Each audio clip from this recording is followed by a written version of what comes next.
in international. So it's a privilege to have Kathy here. And Kath, Domingo, I would just like you to know that we are friends, but beyond friends, we are both very good colleagues in which we assist each other in information that is available to us, and we count on your support in the marketplace. I'm honored to be the leader for Kurum, who has gone beyond my expectations in the first few months in learning about Trent. Now he knows so much more about Trent than I do, and I thank you for it profusely. I'm not going to turn my camera on for a little bit, but I will in some future moment do that. I'm just making sure that my connection is stable. For my guest, it is time for me to start right now, but I'm going to give it 4 more minutes to let people log in. We're having some issues with people from different parts of the world with the weather conditions, etc. Please know that people will come in and out. So that is not, they're not being disrespectful to you, but they get kicked out and then they get rejoined in. Most of the people who are going to be joining here will also need to learn about the English language proficiency in different parts of the world. And if we need to have English, please do speak about your English program and how that is also offered to the students if they need it. Having said that, there are some amazingly new products on the market at Trent, which I would like to do some definite thing as to what is coming in the future and the advantages of having 2 campuses. All the guests know here that we have 2 campuses, one in the GTA area, call it 45 to 50 minutes on the train in Toronto, and the main mother campus, I call it, both campuses are main as far as I'm concerned, they're gorgeous campuses, is in Peterborough. That's where the whole story started, in Peterborough, in Trent. So my relatives have attended Trent. Reputationally, Trent is great. And I just want you to know that it is an honor to talk about Trent at any given point.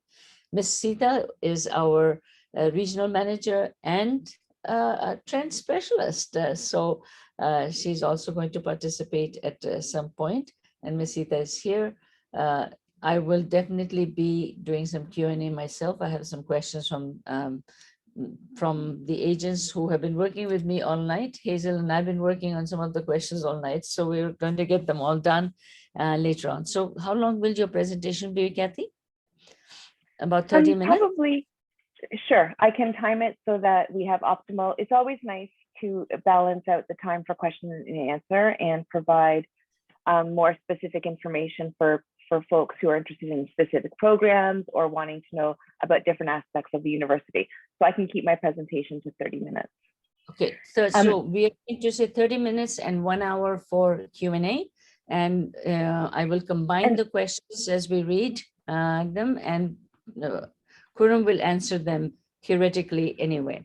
Okay, so I see Great. that. And sorry, Karuna, sorry to interject here. I just wanted to also, I know that there are many people here attending from India. However, if there are any other countries being represented in the group, it's just nice to have people pop that into the chat so that we know. I can tell you right now that you have people from Kenya, you have people from Zimbabwe, you have people from Bangladesh, you have people from Nepal, you have many countries. So if you can people can write down where you're from. You don't have to say I am from, just say Nepal, just say different countries here.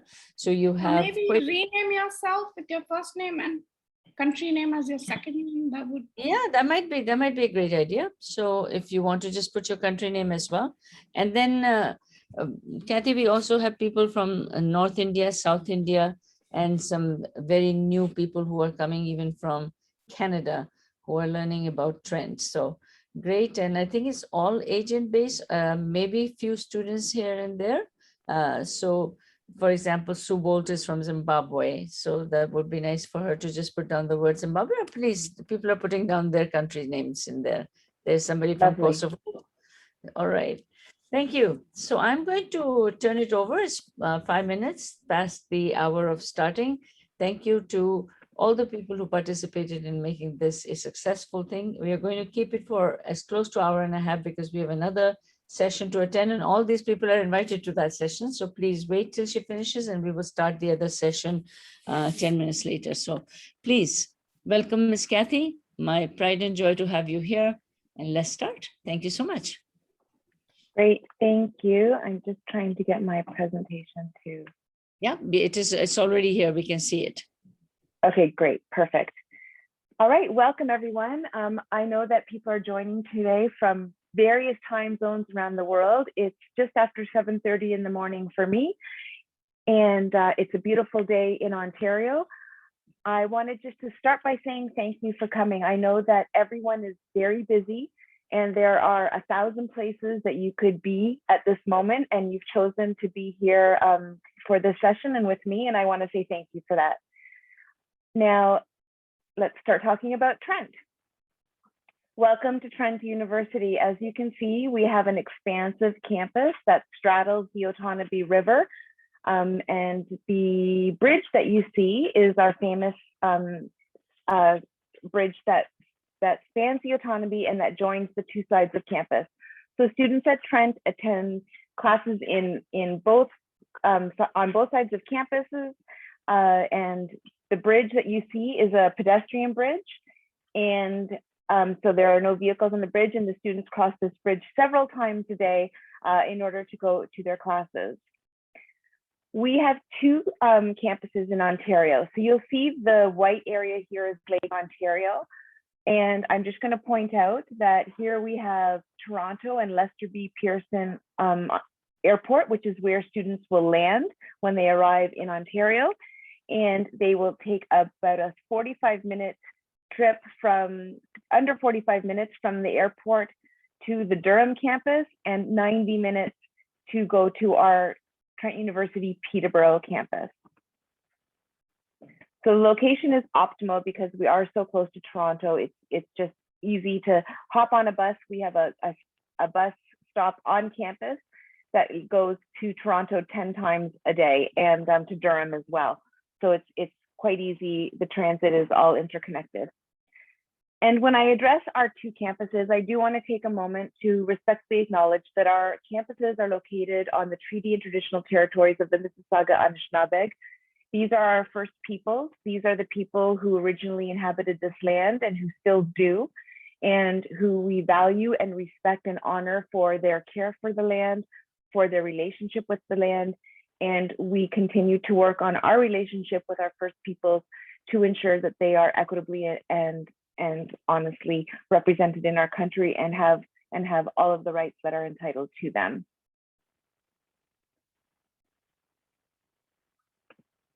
Okay, so our slogan for Trent University is to challenge the way we think. And one of the things that we take great pride in at Trent is the way we teach and the relationships that we have on our campus with our students. We are very proud that our professors and faculty have strong connections to students. They know them by name. They work with them very closely.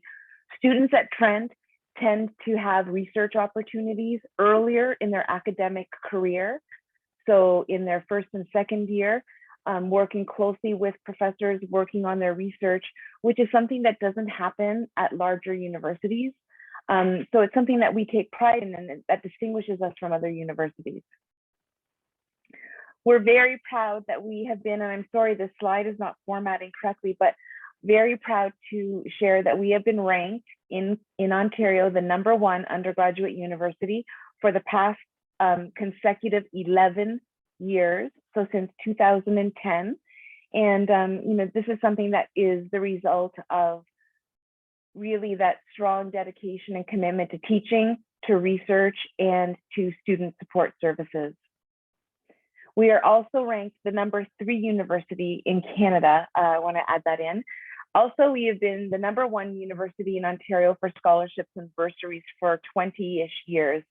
So lots of opportunities for students who are outstanding in their academics, as well as being exceptional in other aspects of student life.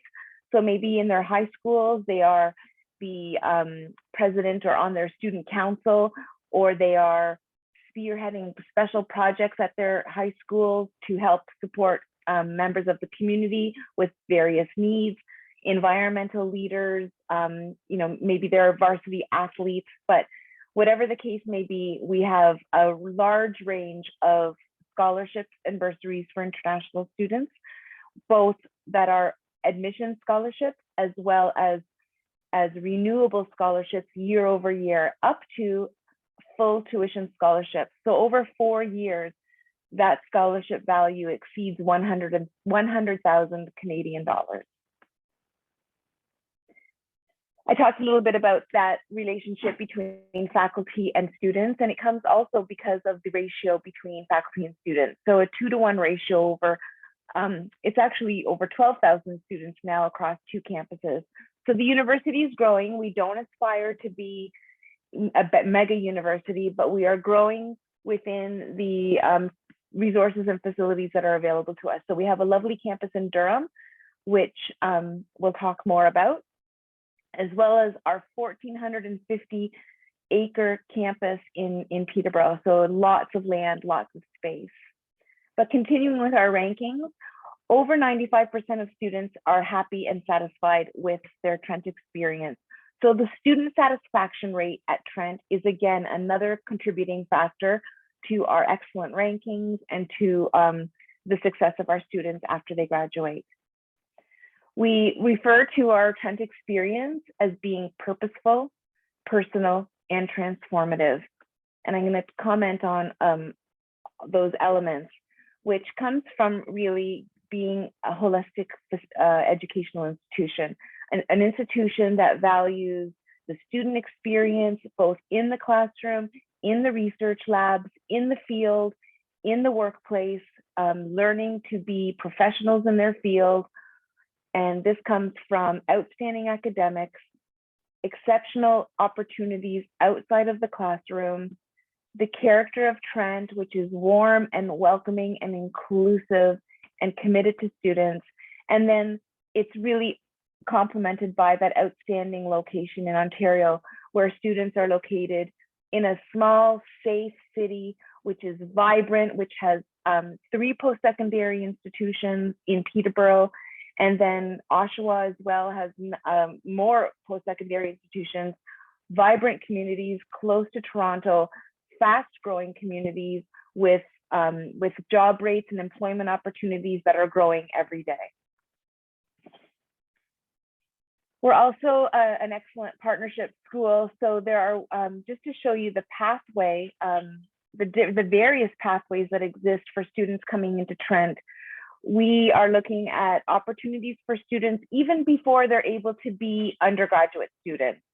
So when they're in middle and high school, we offer programs, short-term programs. We have our Goose program, which is our youth summer camp. And the Goose program has 2 streams. It has an ESL stream, which is for students who would like to improve their English language skills. It's for ages 14 to 18. And these students would be attending ESL classes, which are fun and dynamic and campy for half of the day. And then the other half of the day is spent doing those traditional Canadian quintessential camp experiences. So they'll be canoeing and kayaking. They will be hiking and playing different sports, swimming. We use all of the 1,400 acres that are at Trent. So there's lots of outdoor space to do lots of sports and games and activities. The other short-term programs, sorry, before I get to the other short-term programs, the other stream for our Goose Camp is for students who are not needing English language proficiency, but are at a stage in their life when they really need to start thinking about what they want to do in university. And what that program offers is a combination of the camp activities with what I call a little academic tour of Trent. And so over the period of camp, which can be a minimum of 2 weeks to 4 weeks, they will explore the different academic programs at Trent through hands-on experiential activities, doing labs and workshops and clinics, and learning a little bit about what that profession might be when they take that academic program.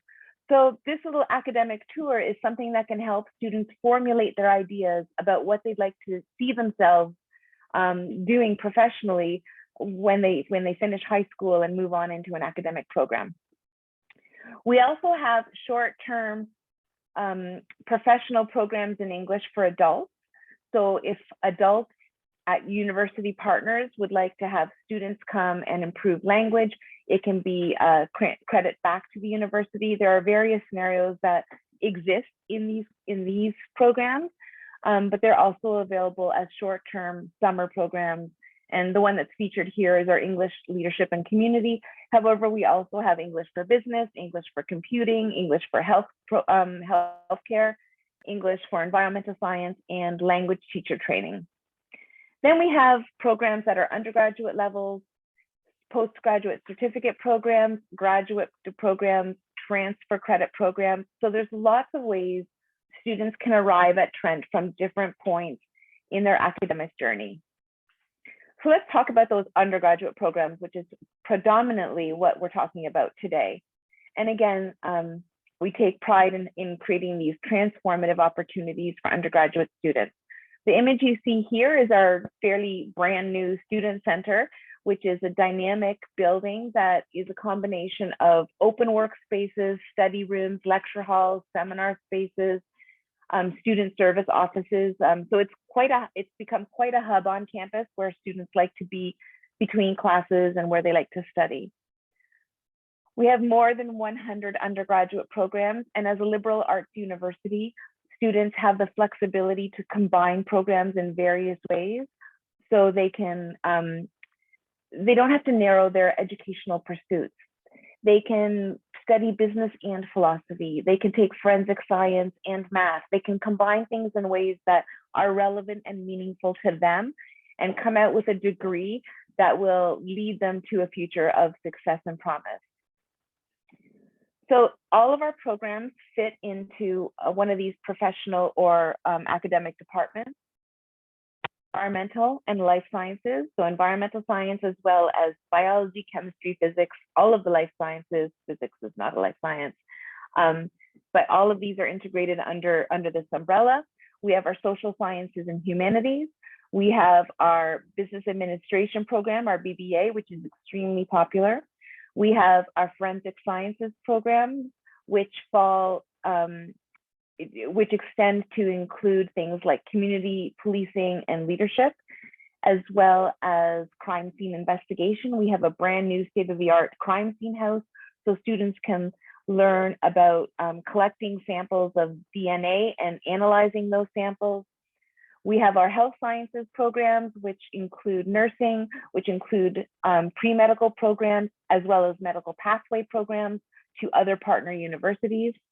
We have interdisciplinary degrees, such as an arts and science program. So students, again, have the ability to combine arts and science and not have to choose one or the other.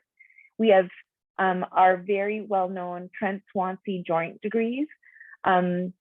These fall into either law or chemical engineering. And I will just make a little plug that my daughter is currently studying in the Trent Swansea Business and Law dual degree, which means that she is taking 3 years of study at Trent and 3 years of study at Swansea University in Wales. And the outcome of that will be 2 degrees from 2 institutions, as well as being ready to take the bar exam. The format of the program is 2 years at Trent, 3 years at Swansea in Wales, and then a final year at Trent before they go and write the bar exam.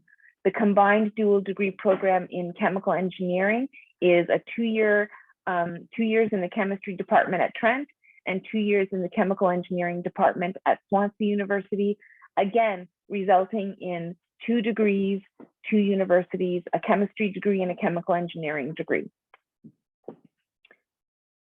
So again, going a little deeper into the sciences, there's the list of the science programs that are offered at Trent. I think I've named quite a few of them, but just to point out a couple that are of particular interest is our financial science program, which is a strong math emphasis program for students who want to explore modeling in mathematics in various fields.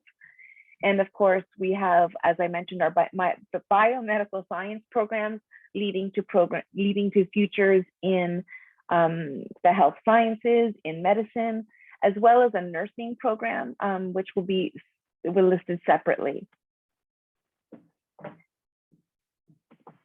Sorry, we had some testimonials there. Then we have our environmental science programs, which can include climate change science and policy. So it's science, however, it's also about policy, which is a great way to lead and advance environmental concerns across the planet.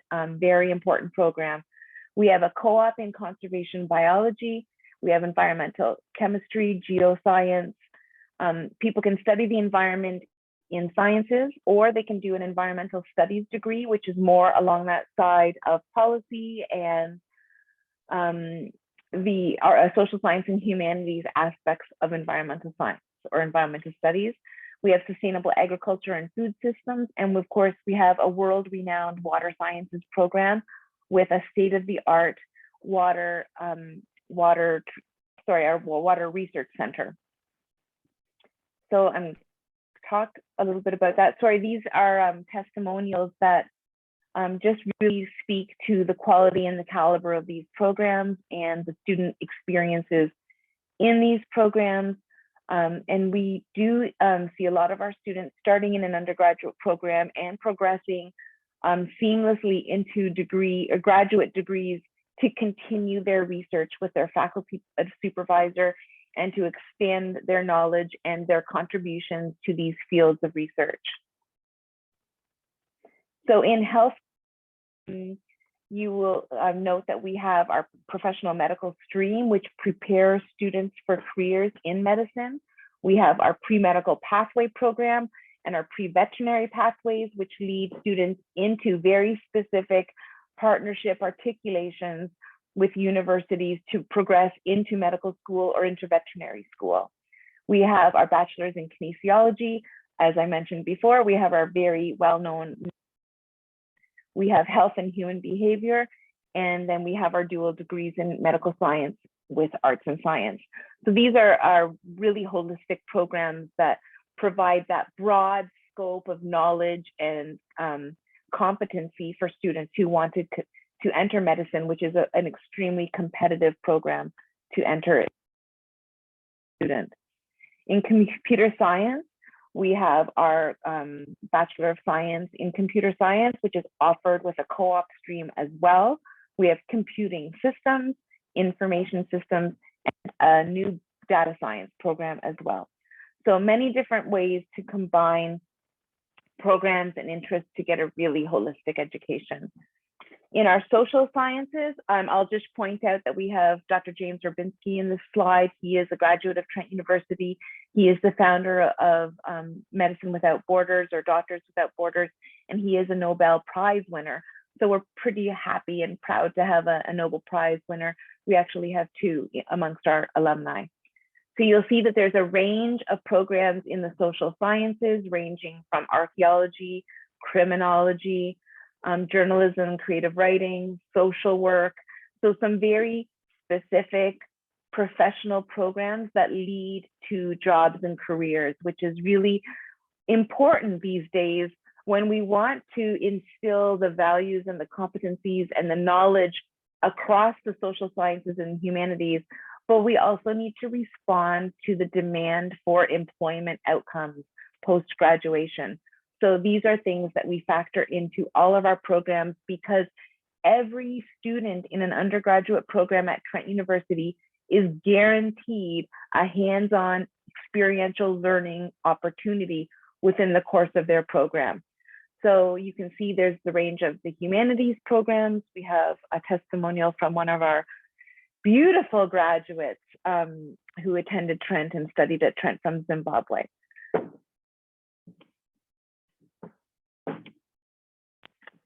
Sorry, so you can see again, another graduate of Trent.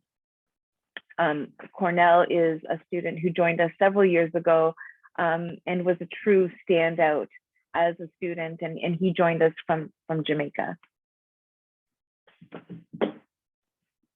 And Chris Evelyn, I'm going to talk about some of our grads because you can read the list of the programs yourselves. But Chris Evelyn is, he was actually my first student assistant when I arrived at Trent University in 2006.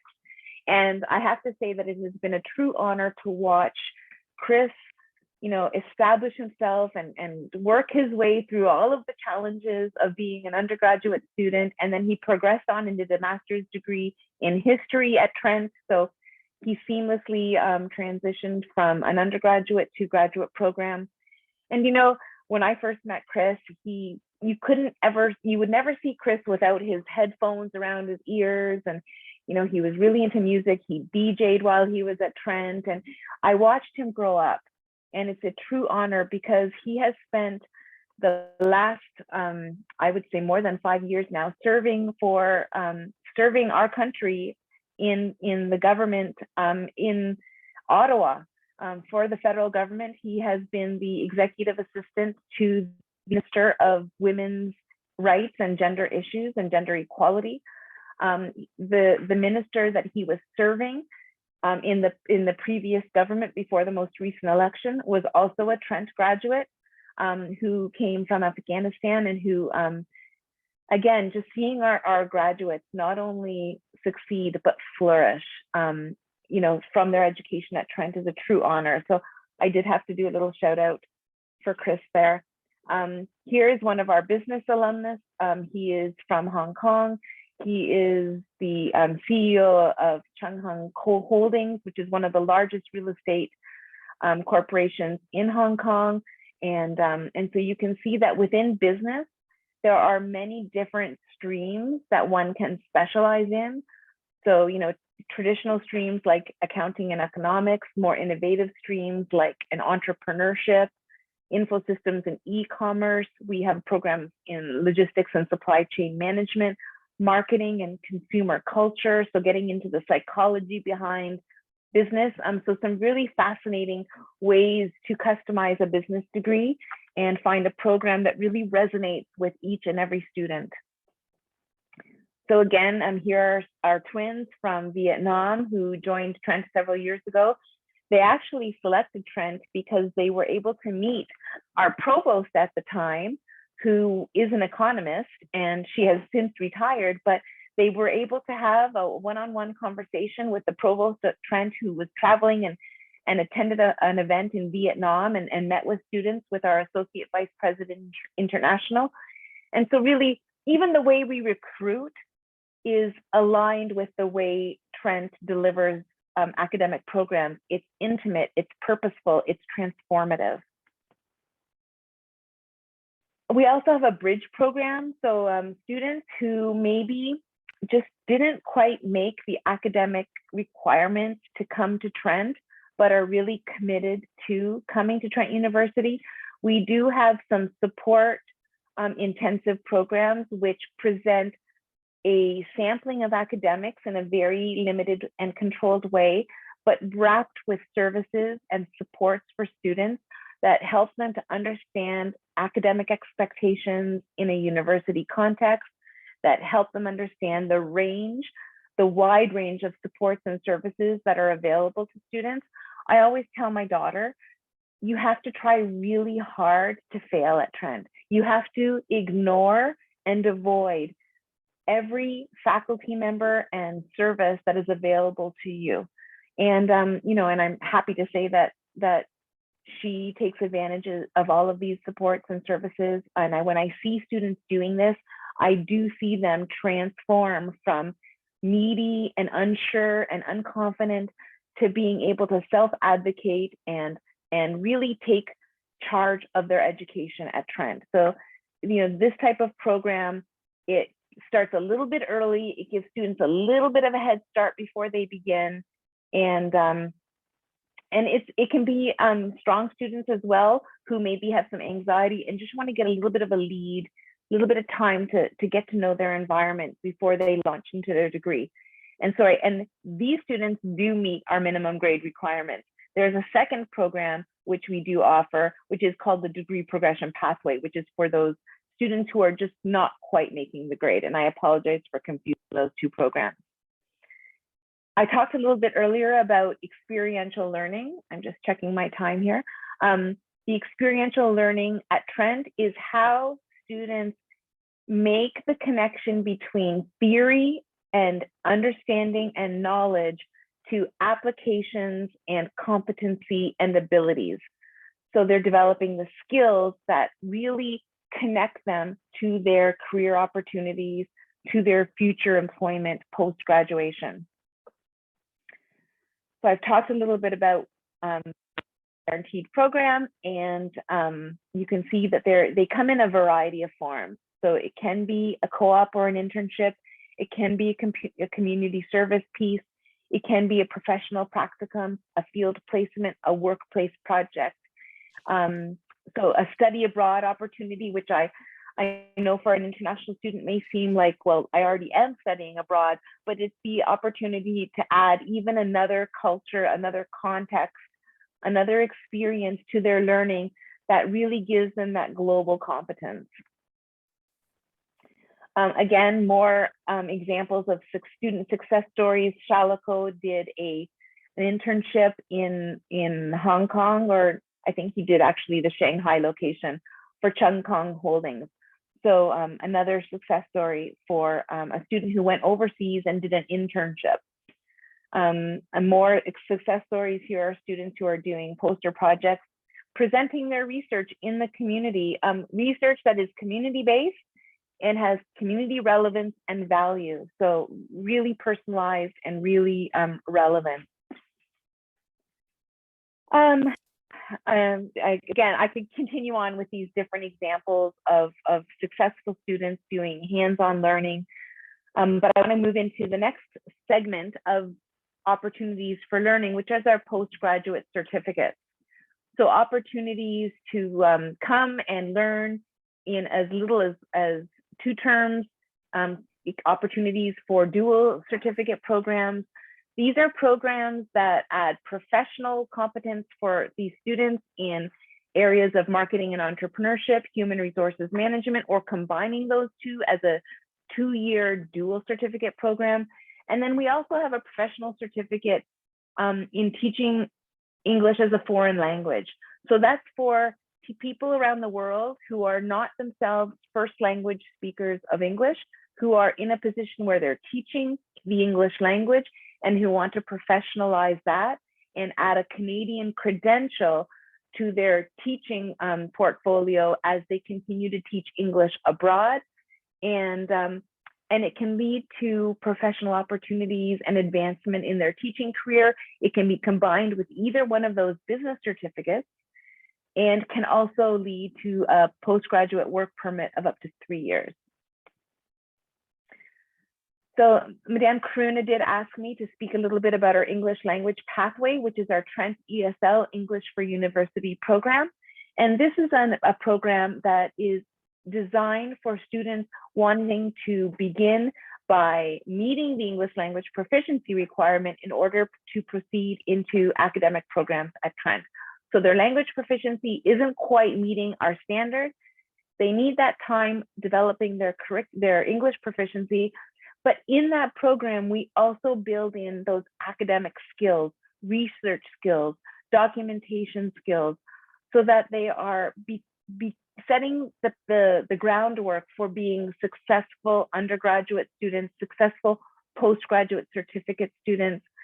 And the distinction at Trent is that, you know, above being small class sizes and being in a very nurturing and caring environment and being with a proprietary curriculum that is outstanding and has been so since 1999, but most recently we have gone through a process, and now our upper levels of the language program are actual credit courses. So students are getting a university credit for their time in ESL, which means that they're completing their undergraduate program while they're doing their ESL and require less credits to fulfill their program degree requirements when they've met that proficiency requirement. So it's a way to add value and way to add value in terms of time and money to that experience of studying English as part of that admission pathway. So this chart here does give you a little bit more of a visual on how that works. And so you'll see that most students would start in that core English 1 to 3 level, progress into the last 2 academic courses, which are credit bearing, and they can add additional courses so that by the time they're finished the English language piece, they've actually earned up to 4 academic credits, which is almost a full year of academic study. So time saved and money saved ultimately. So they are treated as undergraduate students in the sense that they use all of the campus facilities. They are not segregated in any way. They are able to go and use all of the undergraduate classrooms, seminar rooms, computer labs, student spaces, the gymnasium, all of the athletics facilities. They are part of the international community at Trent. And then the short-term summer programs, I've already touched on a little bit. We have testimonials from students. You know, Kengo, I still keep in touch with. He was one of the students that was at Trent in my early days. He worked as a student assistant in our office. He's attended events in Japan with me and helped with translation because I don't speak Japanese. And so, you know, it's another indicator, like all of these students in this presentation are students that we keep in touch with, because your relationship with Trent doesn't end when you graduate. It really does transcend into your adulthood. We mentor these students, we give them career advice, we nurture them beyond, because they're part of our Trent family, to be quite honest. So the campus life, of course, is spectacular. We do have the 2 campuses in 2 regions that are fast growing with career opportunities. This is our Durham campus. It's a brand new building that you're looking at here. You can see over in the background on the right-hand side, the original building that is modern and up to date. These campuses have modern facilities. They're in safe cities. Canada as a destination is quite, you know, globally renowned. It's safe, it's welcoming, it's diverse, it's accepting of culture and accepting of religions and other viewpoints. This cultural mosaic that is truly exceptional for undergraduate students to come and live and learn and have a quality of life. Our Peterborough campus, you can see here, it's stunning, it's remarkable.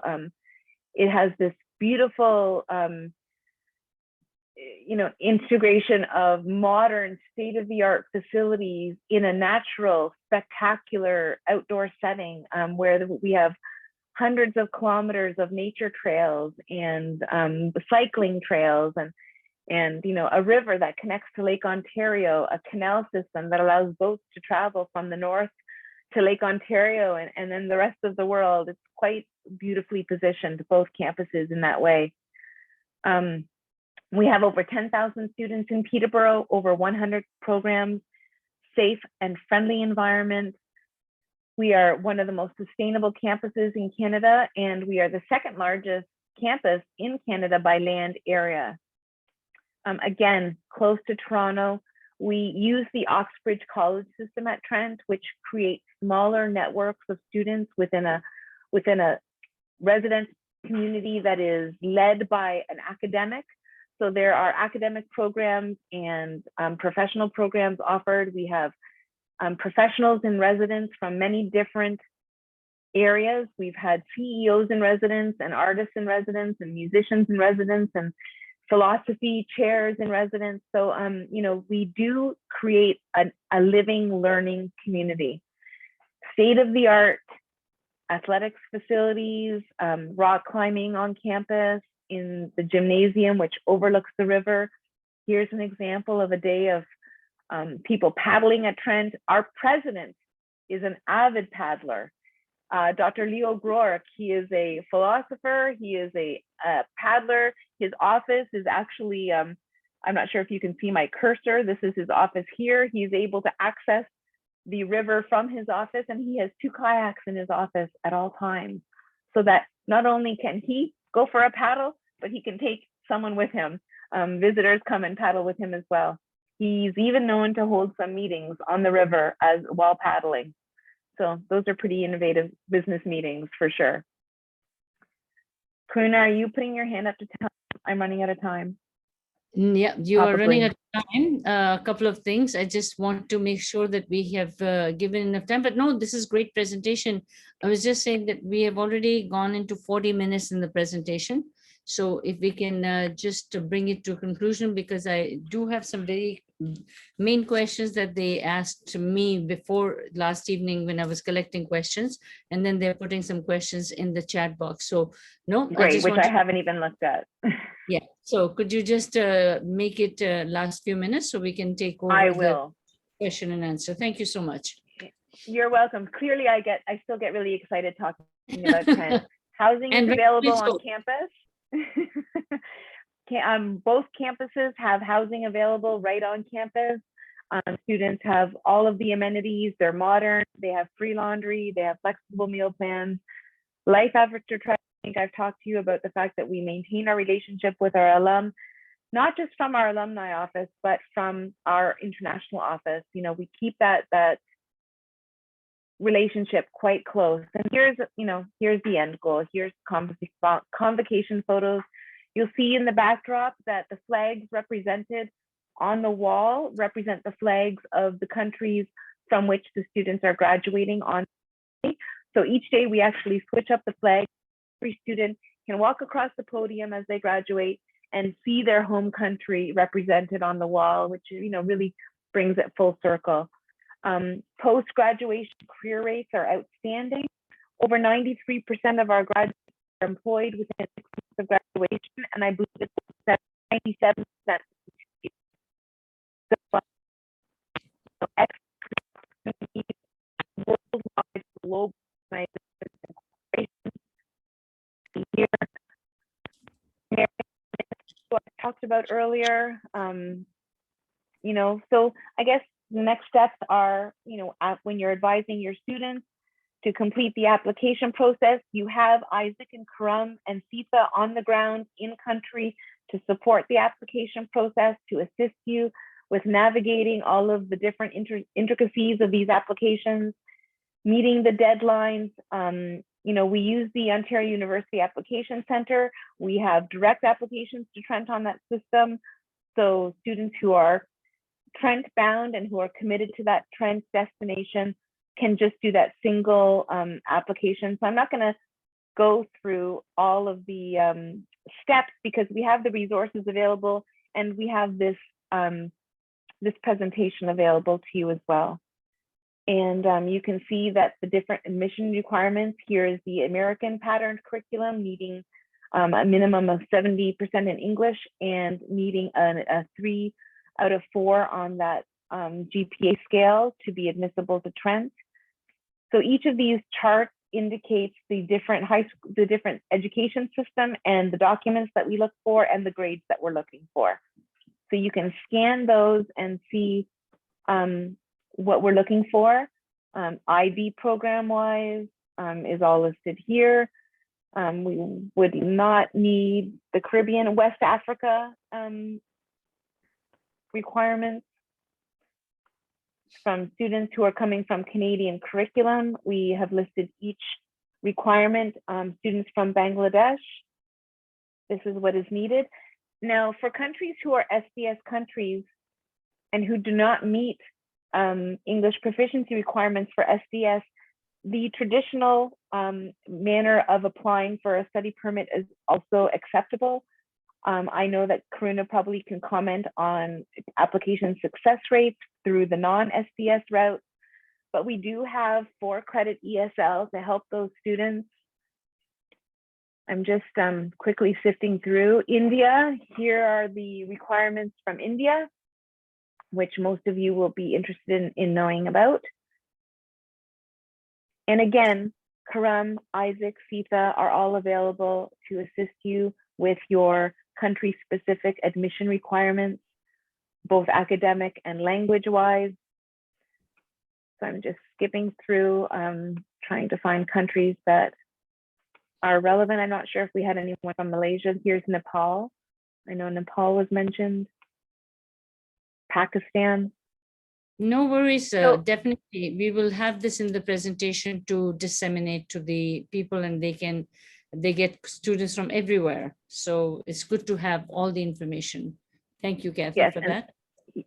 you're Kathy, so welcome. So I think I'm just gonna, I think we're sort of at the point now where we'll happily take questions and answer your questions. Sure.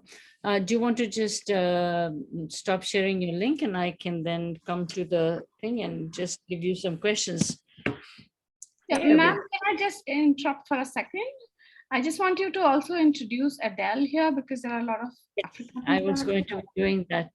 Let me just take care of that. So I wanted to know that we have another staff member whom we wanted to, as Sita has very rightfully pointed, that we do have an African representative in East Africa. So Sita, take it over. Go ahead. I just like to introduce Adele. Adele, I don't know if you have co-host rights. At least if you could just say hello. We have so many people here from, Middle East, Africa. So she could be as useful or as helpful. Though we are all available and across time zones. But Adele, can you quickly say hello to everyone? Hi everyone. Sorry, Sita. Hi everyone. My name is Adele and I'm based in Nairobi, Kenya. I'm really glad to have joined you. Have joined us today and we're excited to have you. Thank you. So just leave Thank your you. contact details in the chat box. So if somebody feels they are closer home for you, then maybe students and school counselors or agents who are in this panel today, they can contact you also. So just leave your contact details in the chat box. Thank you, Ms. Adele, Sita. I'm sorry, I didn't see you there. I just want to say hello. You? There's some questions that are pending in the chat box, but I want to discuss a few of the questions that have come to me. One of the most favorite programs that Indian students, Pakistani students, Bangladeshi, Middle East, and African students, a bit of an interest in the area of forensics and criminology. Could you give us a bit of briefing on the forensic program as to why it stands out in Canada as in one of the top programs, and what is it that you're doing that is so different, and the fee structure for that program, please? Lots of great questions there. Thanks, Karuna. So the forensic science program is one of the top forensic science programs in Canada, and it covers various aspects. So we have one facility on campus, which is it's the DNA building, but it is an entire segment of the university that is dedicated to studying DNA, genetics, in all aspects. So, we have researchers studying, for example, animal carcasses to evaluate the health of animals, is to have the health of species in the north, for example, with facilities that can bring in a large moose, for example, which can be, a 1,200-pound animal, and it's a crane system that brings it into a laboratory and allows the scientists to examine it, as well as plant species. We have greenhouses on campus, but so we're studying genetics, we're studying DNA all the time. What's happening with forensics is looking at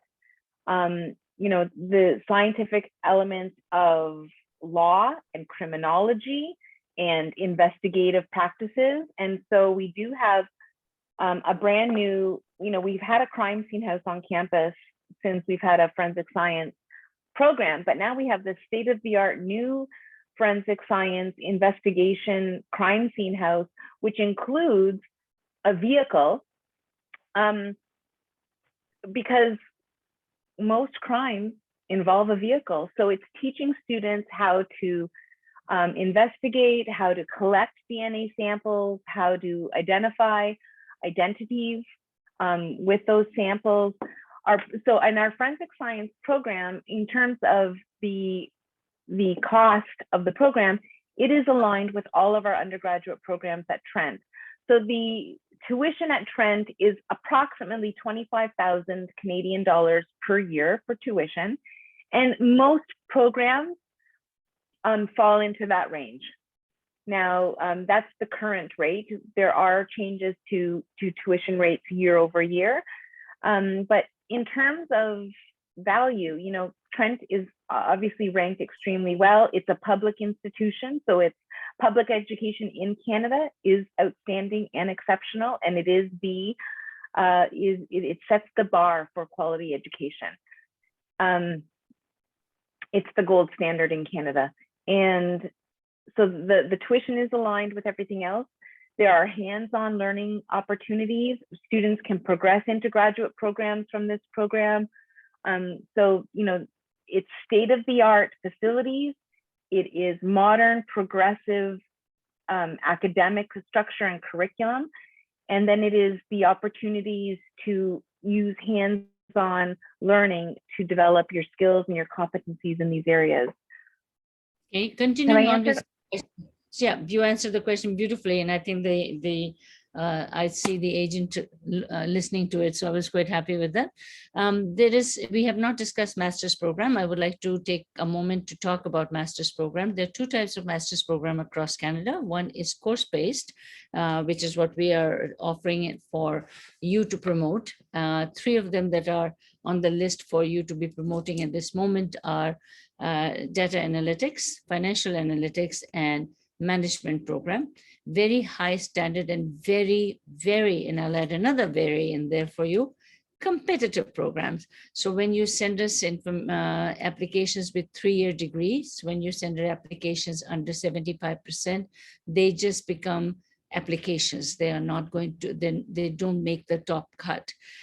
So IELTS requirements are even higher for those programs. So please do remember that when you are sending somebody for a master's program application to Trent, don't think of it that, oh, and I had the next question was about ranking. So you have this thing about it's not in the top 5 in Canada. That is not how the master's program work. Unfortunately, you have a little different understanding of ranking. So I'm going to explain the second thing. Rankings are based on the number of students, number of faculties, number of programs, etc. So it is not the quality of the education is not being ranked. The university is to what additional things it offers that brings up the ranking. So quality of education is approved by the ministries of education, and Trent is very much approved and very much in the high rankings as students rank it. And the things when we say it's number 1, those students have said that we were number 1. So please do remember that those are different kind of criteria. But talking about masters, university from corner to corner in Canada, they're very high standard of education there.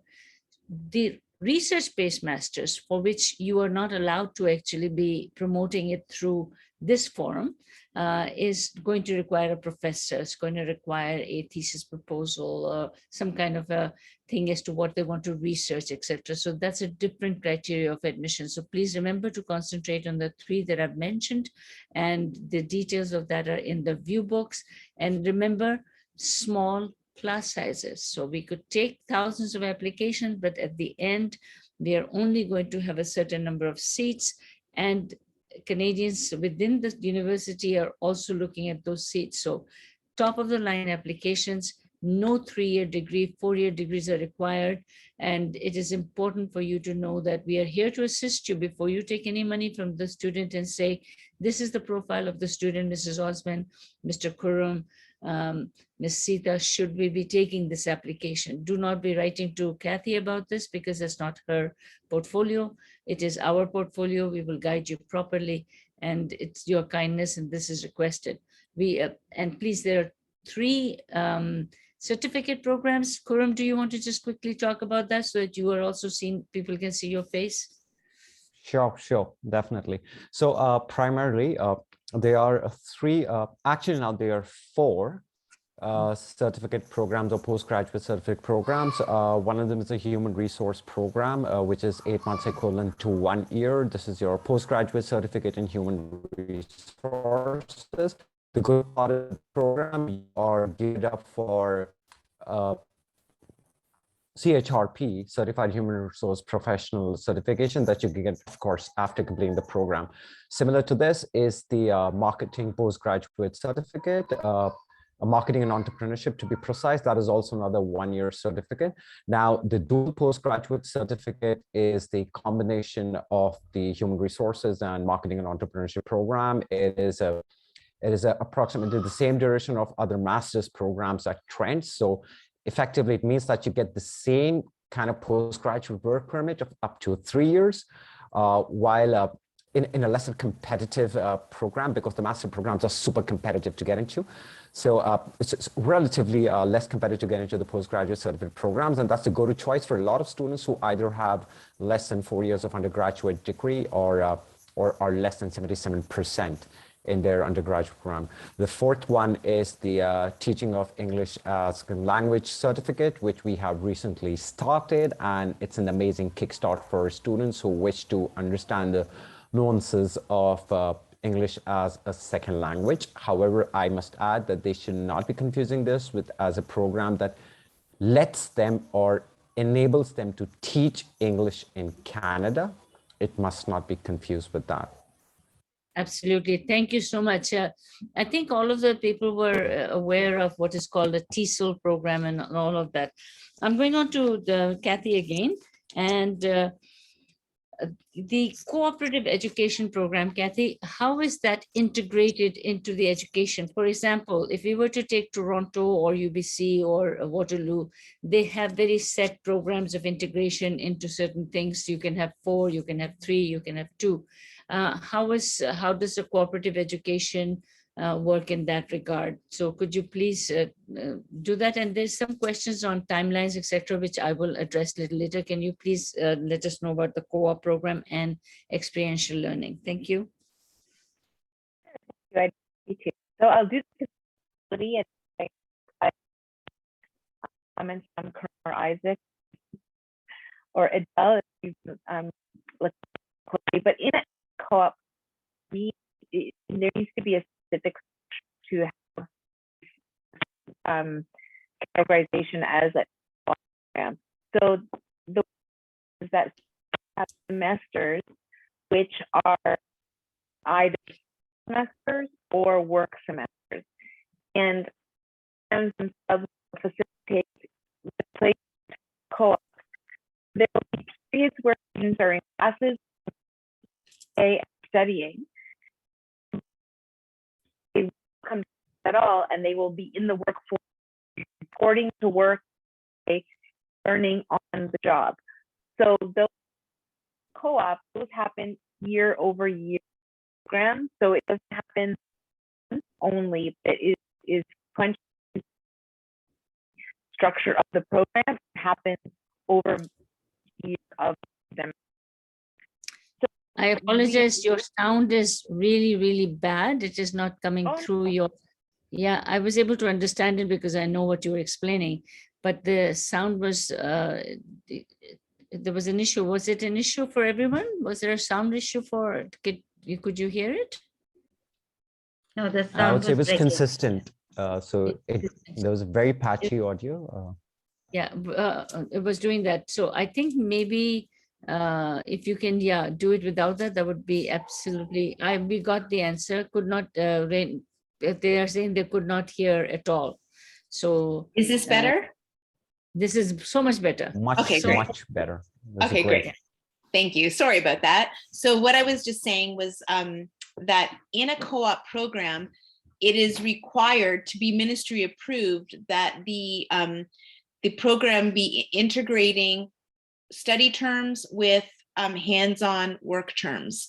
So the structure of the program is that there are terms when students are on campus, in classes, taking courses as students, and then there will be semesters or terms when they are not on campus at all, and all of their time is going to the workplace, where now the programs will facilitate the location of those co-op programs. And then for the entire semester, students will report to work Monday to Friday, as they would in their profession or in their career. So there are work semesters and there are study semesters, and they study, this happens year round. So there are 3 separate terms or semesters each year, and there are work terms integrated into the entire span of the 4-year program. Thank you so much. So next question, as we time is limited, we have another 25 minutes here going on. The conditional acceptance system that we have in universities where we hand in, and this was a major question by about 3 of my very top agents, so I need to discuss this clearly. I've made an application, the timelines on when is the application open, when is it closed, which we can cover, Khurram can cover that.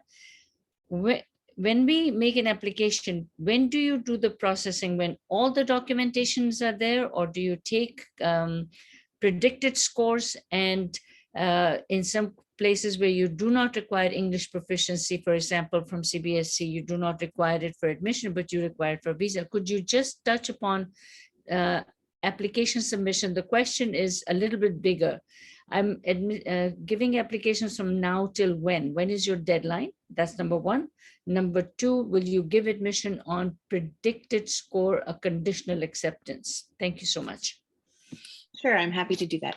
So yes, we are accepting, we have a rolling admissions. So we will accept applications for from international students for September intakes until about June 1st. After which, really, any applications coming in, we would need to look at the visa processing times from those countries of origin, or if the student is already in Canada and has their immigration documentation in place, then we would be in a position to do a rapid admission in those cases. Now, for documentation, of course, we do want to have complete files. So if you have a student you're working with who has attended more than one institution, so they're finished high school and maybe they went to college, we would want documents from both institutions, but we will make an offer of admission based on midterm or interim grades as well as projected grades. However, the condition is that they maintain those grades and that we do receive ultimately final grades. So an application isn't fully processed, even if a student gets their visa and study permit. If they have outstanding documents, they still are required to submit those. That is because the universities are audited as public institutions. So we would need, ultimately, we will need final grades, but we can offer and issue offers of admission on interim grades and on projected grades, with the condition that they maintain those grades. Yeah, so I'm just going to clarify this for my group here. So you will make an application and you will try and get as many documents as possible at that point. Predicted scores will be the maker of the deal of getting the admission offer. And remember that condition has to be met, which is known by every student, and you guys know that. And that if they don't meet the condition, university holds the right to revoke the offer at any given point, and university has the right to ask for any documentation. However, if you have given grade 10 marks, you have given predicted scores, you have given English requirement, if it is needed, the admission can be given on a conditional basis. That was the question. I've clarified it for you. I know that you knew that, but I wanted to state it clearly. The steps are: get the students, find 2 or 3 programs that they like. Please make sure that you know that these are also competitive programs by nature, because the programs that students pick, psychology, accounting and finance, chemical engineering or law, these are all competitive programs.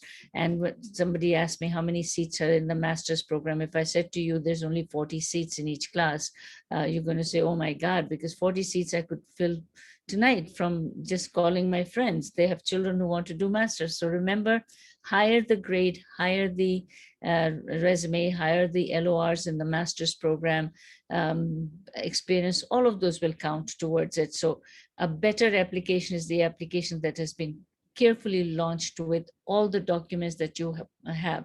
Master's There is no conditional offer in master's. Please do remember those are completed applications. Undergraduate, because the exam results come out for CBSE end of May, beginning of June.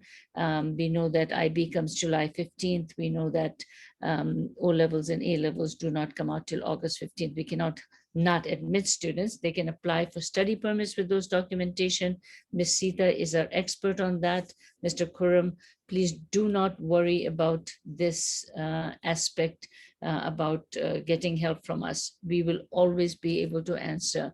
Okay, please, yes, Renu, you're absolutely right. Do not wait till end of June to apply for study permits and then write to Sita and to myself that the visa is not coming through. Please, it's taking almost 3 months for visas to be done in India as well. It's the sheer population and reduction of staff, and COVID has created a lot of issues and is creating even harder issues at this moment. So Ms. Kathy and I humbly, and I'm folding my hands, are saying time is of essence, because we also get inundated with we don't have thousands of people doing admissions. Ms. Kathy, what is your staff capacity for admission? Three people are doing admissions? Five. And 5 people. And if you were to put 15,000 applications in front of 5 people starting September to May, that would be a lot of applications. So the sooner you can get the application, the better it is. There's a couple of questions here that I want. Khurram has been doing a fantastic job of answering questions. By the way, thank you so much for doing that, Khurram. I really appreciate it. Going there, can we apply for 2 to 3 programs, or can we only apply to 1 program? Kathy, what is your statement on that? Thank you. No, you can definitely apply to more than 1 program. So students will often, in a case where a student is applying for a very competitive program, for example, such as the computer science co-op program, students will apply to that program as their first choice, but then they will also apply to computer science non-co-op as a second choice. In the event that they don't get into their first choice program, they will get an offer of admission to their second choice program, which is, the co-op program has a limited capacity, whereas the general program has more seats available. So they would get an offer. So you can apply to multiple programs. We have students who apply for that combination, and then they throw in a general arts and science as a third program as well, just because they're not sure. And because we have that liberal arts, span of flexibility, students can explore a little bit more and figure out, maybe discover a field of study that they didn't even know existed, or that they didn't even know they were interested in or good at. Okay, so what is the double major capabilities at the university? So can I do double major, or do I only do a single major with courses from different? Can you please touch upon that? Can I do double majors? It's a very important question. Khurram gets that all the time. Right, Khurram? And I push it aggressively all the time as well. I think that is one of our 4 to do joint majors. But I let Kath do the honors of addressing this. Thank you. Oh, well, Khurram, you're just as knowledgeable as me, but yes, you can definitely do joint majors. That's what we call them at Trent. So students can choose 2 different programs. I think I talked about that a little bit during my presentation. And, the flexibility is that the 2 programs don't need to be closely affiliated with one another. You can combine physics and philosophy and get a degree in both. Yes, Psychology fantastic. and business, crazy combinations. And if I just want to add 2 more important points to this. This is in line with both the previous questions. One, the good part is the Trent application the Trent Direct application will allow you to apply to 3 programs in the same application fee. So you're not really losing out, but you're letting go of an opportunity that could work for you. Secondly, we are highly trained in counseling you to find the right program. So if you came with a notion that computer science was the end of it and the only thing you wanted to do in life, please talk to us. You might end up loving the computer science and physics program, or just might want to go for the physics program. You do not know, do not listen to what people are selling you. just be sure about what you want to do. Talk to us. We will help you find the right programs. That is what Illume does. That is what Trent believes in. And that is what both of these parties pioneer in the market. Thank you so much. I'm sorry, I've got a student who's asking a very strange question. And if you and Kathy can answer that, I'm doing a master's degree in business administration. Am I eligible for any course in, because we did talk about certificate program coming into Trent. It's a good question. I want to ask generically that we have no objections as educational professionals. Kathy and I and Kurum have absolutely, we believe in lifelong learning. I think the whole team believes in lifelong learning. In Canada, I could have a PhD and go for a certificate program, and that is usually done. But you have two steps, and those are very important steps, and Ms. Sita can probably join in with this conversation. It is the, as I call it, two lions' mouths. One is to get the admission, which is the university, and the second one is getting the visa, which is the bigger mouth and a bigger swallow point. So Sita, what do you think that if I have a master's degree, could I come in for certificate program? What would your advice be? You have to be very careful about how you justify to the visa officer that you genuinely intend to study that program, how it's going to add value to your academic background or towards whatever you want to achieve in terms of career and job later on. I would say it's a very, very slippery slope. So be very careful before you apply for any kind of a program that academically is not an advancement, but looks like you are finding loopholes to get to Canada. I'm sorry, but many of us do fall in that category, and once a visa gets rejected, that is on record for you. So be very careful before you choose. Here I'd like to also address a question that Renu had asked about the success of visas for ESL programs from India. So I would say not a good idea. Again, if you're able to really justify why you cannot find a way of getting to a 6 band in IELTS living in India, then maybe ESL is a good route. Otherwise, the visa officer will look at it that you are finding loopholes to get to Canada. So very carefully go for ESL. I do want to add to that though. There are programs like BASE and iBASE in University of Waterloo, and same thing with Windsor, etc. They do get visas as long as the letter of admission says that it is a integrated program, that it is not a English as a and a condition is must pass, must. If that is there, visa will definitely, they will say, why don't you take English? It's cheaper to take it in India. But if you're from Nepal, Bangladesh, absolutely no issue, because those countries require English as a second language training, and a semester of it is added on. And Kathy and I worked on the letter, and we have absolutely a letter that has been working in getting the visas. But in India, the statement is, it is was part of the Commonwealth. English language training is available across, from Kanyakumari right to Kashmir to right to Calcutta. It is available. So why would you want to come and take this proficiency? So please just remember that. I would really like you to leave that question and ask with each file as to what you're doing. Sita, I'm going to have to leave and go to my next meeting. I'm leaving it with you and Ms. Hazel to close it down, and Kurum. Thank you, Kathy. We have a few more minutes and we'll speak. Thank you. Bye-bye. Enjoy Florida. Thank you. Bye-bye. Awesome. Right. So taking cue from Madam Karuna, I would like to add to what actually Kath has already put in chat.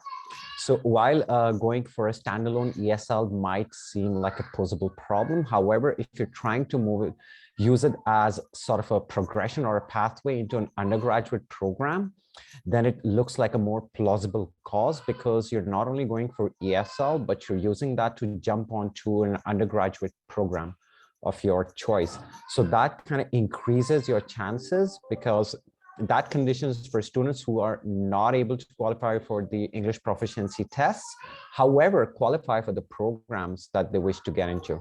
So that is always not really an option, but that is always a practice that has been happening. So just weigh your pros and cons. There are a lot of things for you to go and analyze, a lot of information in the industry. So just make the right choices. And so I kind of agree with all the points put across the table. Thank you for that. Back to you, Madam Sita. Go to the next question, please. I don't see any more questions in chat.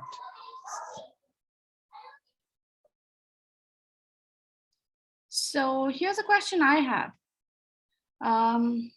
I do meet a lot of students who have taken sciences and have not taken math, and hence they don't qualify for our nursing program. So they do ask questions of like, can they apply for a biology program, finish that requirement, and then move to nursing maybe after 1 semester or 2 semesters? Is that a possibility, or is there any workaround, like, or virtual high school math is the only other option? The nursing program is quite a competitive program, and it is possible, I know firsthand, that it is possible to transfer into nursing from another program, as long as the grades are very high in that first year of the other program. Now, the challenge then is, if you don't have that high school math, the university doesn't offer high school math. So if you come and you're studying in a biology program with the intention to transfer into nursing, you would have to still take that high school math, whether you took it as an evening course with the local school board or whether you did it virtually online. I would say that the strongest application is going to be one that fulfills all of the admission requirements without any other complications. So you would recommend that we should make the student aware that it is not a guaranteed pathway.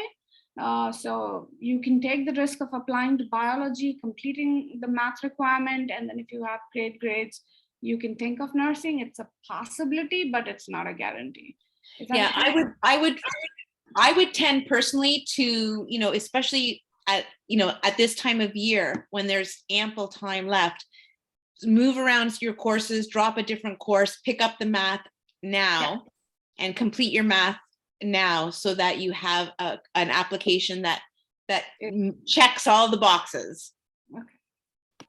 And Also, the second half of the question, of course, is the students who have the math, everything available, but missed the applying for the September intake. So they are available only for the January intake. So in Jan, we don't offer nursing. So at this point, is it okay to tell the student to apply for a biology and then transfer? Are such students, do they have a better chance? So you're saying in this case, they have the math credit? Yes, but nursing is not available in Jan. So instead of waiting a whole year, can they come for a Jan intake, and then, because they have the high school math, they've got good grades. Let's say I do meet students with like a 75 or 80% in a CBSE math. Do you think they stand a chance of a transfer after their first semester when the fall opens? Well, again, it's not guaranteed. You also would be taking courses that would potentially, they're not going to be required nursing courses. So then you're looking at taking electives, and there's a limit to the number of first-year courses you can have as electives. And so it may be a term of study that amounts to still needing to do a full 4 years in the nursing program. It may not have it may not accomplish the objective of knocking off a semester of study. Absolutely. I may just add one line, it'll kind of make things clear. So the nursing program is very competitive.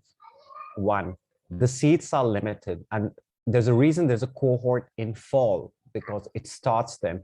So, as much as we'd love for students to find workarounds and do this and do that, however, even with the first part of your question where they did not have a mathematics, they could work on electives, but at the end of the day, they would have to sit with an academic advisor and maybe understand what those electives need to be, and also be ready for an answer that there is a strong possibility that you might not get into the nursing program, while there's also a chance you might. So, we have to make the students aware that, you just, if you've not, like Kat said, the perfect app for nursing is the best app, because that program is full. It And basically checks all the boxes. absolutely. Yeah, I would say, with those competitive programs, the number of applications received exceeds the number of seats available. It's the same with our graduate programs, the Masters of Management program. So what ends up happening is, if we looked at a stack of applications, and ranked them in order of their strength, there are so many applications in that stack that they wouldn't have to start considering students or applications that didn't meet all of the requirements. They have enough adequately strongly qualified applications to fill all the seats and then some. Yes, okay, thanks. That makes a lot of sense. Any other questions? Anybody has any questions? Either put them in the chat box or maybe. There's a question about internships or hands-on opportunities for Sure. MS. So I'll take that. Thank you, Madam Sita. So Divitendu, you would have to, my best advice to you is please reach out to School of Graduate Studies for one major reason is because they handle the program directly and they have the most relevant and updated information on this. And like I said, they are the best source for this. I'll drop in the mail ID where you can reach out to them. You can also find their email ID from the program page.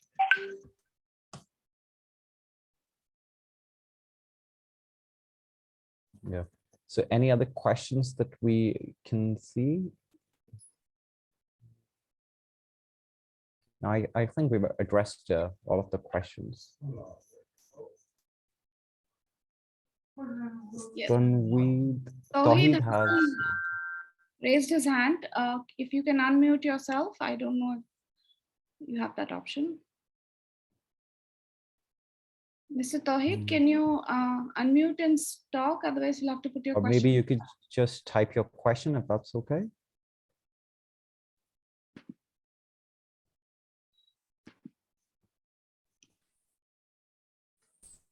Yeah, hello. Yes. Have you any options for masters, like in supply chain management, and give if there are any scholarship or funding? Please, can you tell me what to do? Okay, so we have an undergraduate degree in logistics and supply chain management. Yes, I have. We do not offer it at the master's level at this time. It is a new program. And when it comes to scholarships, I'm assuming that you're asking about scholarships for graduate level studies. Yes, sir. Okay, so unfortunately, scholarships for graduate international students are very limited. There are some, they are listed on the graduate studies website under financing and scholarships. So, but they are very limited. If you're in a thesis-based program, you have opportunities for a TA-ship, which is a teaching assistant position.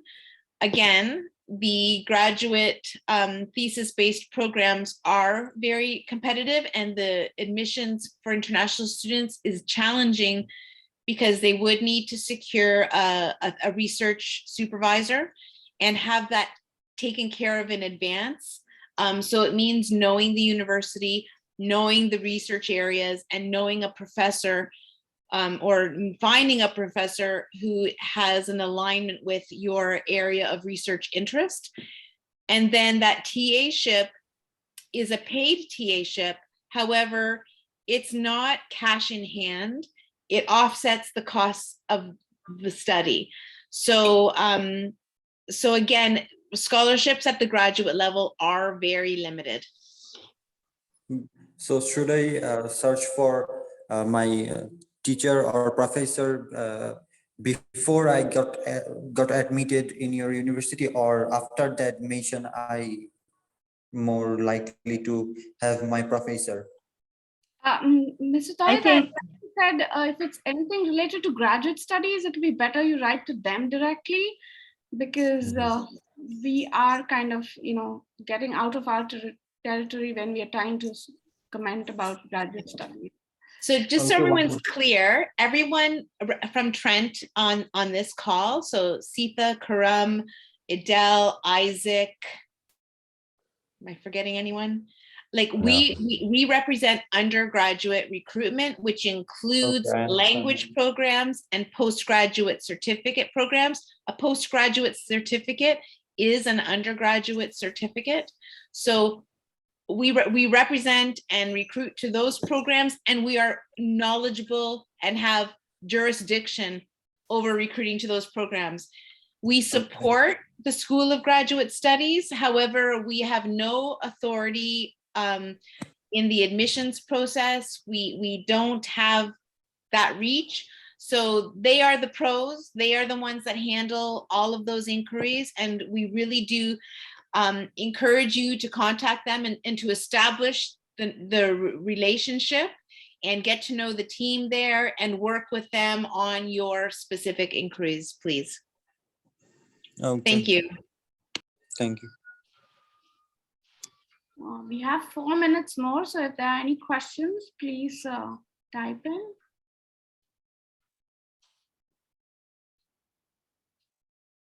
I saw someone's hand raised, Mr. Bisht, and I can't. I think that was for masters. So. Okay. So there's one here. If a student has a PCM, Already answered. Oh, did we? Okay, good. Thank you. Raghvinder. Okay, sorry. Yeah. I'm sorry. I missed that question. I'm really sorry. Yeah. So Renu, Ms. Mahendra is asking. So if a student has PCM with physical education as a fifth subject, yeah, he's more than. I think I answered that right below that. Yes. So he can apply for the CS program. However, physical education is not counted as a core academic subject. Yeah, the physical education grade will not be used to calculate the overall academic average. Right. Raghvinder, do you have a question? You have a hand raised. So.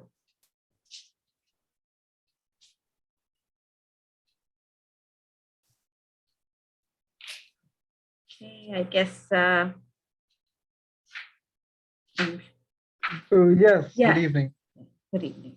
Yes, so I was hoping to pursue mathematics and research in the future. So what undergraduate course would be best suited for that? Sorry, I heard mathematics and I didn't hear the second part. Research. Mathematics and research? Yes. So we do have mathematics as a major. We have financial science, which is a mathematics intensive program related to economy and finance. So those are the two I would point to initially. It would really, I think Karam really captured this earlier in the conversation, and that is that your ALUM advisors are very well equipped and capable of learning more about you and making the recommendations for programs for you. So I would really encourage you to connect with one of our ALUM advisors and kind of unpack that a little bit and have a conversation about it, because your interest is in math, but math is applicable to so many different fields of study. There are lots of modeling programs at Trent where you are, if you think about COVID and you think about all of the modeling programs and calculations and projections that we are relying on around the world to try to anticipate COVID numbers and the number of cases, and so lots of different applications to mathematics. So it's really valuable to speak with a guidance counselor or an ALUM advisor or someone who can coach you and really help you narrow down what you're trying to do, or provide options that are broad and give you lots of flexibility.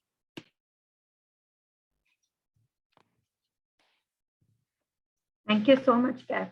I think that was that response or feedback, I think probably would be relevant to many here, because it kind of echoes exactly to something Khurram had alluded earlier, but it's basically the thumb rule when you're choosing your program, across the board. We've kind of come to the end of the evening. Sita, can we kind of close with a few closing remarks? And it was just fantastic, actually. Lovely to hear, Kath. Thank you.